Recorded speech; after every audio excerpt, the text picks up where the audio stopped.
Et après les indépendances, c'est là qu'il y a eu la néocolonialisation. Et ça, avec le temps, quand tu te disais proche de l'ex-URSS, tu étais combattu et on comprenait pourquoi nos dévanciers n'avaient pas voulu tisser des très bonnes relations solides avec la Russie. Mais pour revenir à ce qui est du cas du Burkina Faso, cette relation est restée juste après les indépendances, jusqu'à l'avènement de la révolution, où effectivement nous avons vu une vraie coopération s'installer entre la Russie et le Burkina Faso. En cette période, nous avons reçu beaucoup de Kalachnikov.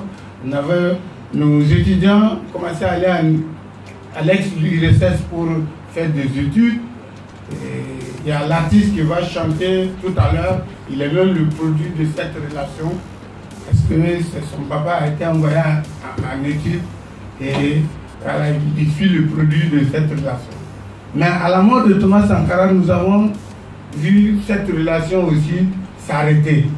Et 40 ans après, avec l'avènement du capitaine Ibrahim Traoré, que nous avons encore retissé de bonnes relations. Nous avons réfléchi pour dire qu'il faut que, au-delà de la relation d'en haut, de la relation politique, il faut que nous créions des relations de peuple à peuple. Et à travers les échanges culturels, à travers les échanges éducatifs, et les échanges de programmes, les peuples vont apprendre à se connaître, les peuples vont apprendre à s'aimer, et ça va créer une relation durable. Et comme quelqu'un dit, les pouvoirs passent, les politiques passent, mais tant que la relation entre la Russie et le Burkina est une relation de peuple à peuple, qu'on veut ou pas, les peuples vont pousser les dirigeants.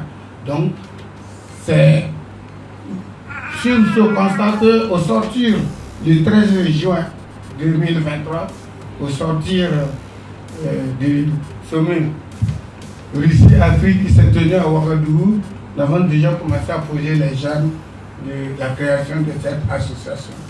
Et Dieu faisant bien les choses, nous avons eu notre ressuscité et un certain nombre de projets ont été acceptés et validés par la partie russe, d'où la venue de coopérants qui sont parmi vous et qui sont venus. Les images que vous voyez, nous avons déjà commencé un certain nombre de projets.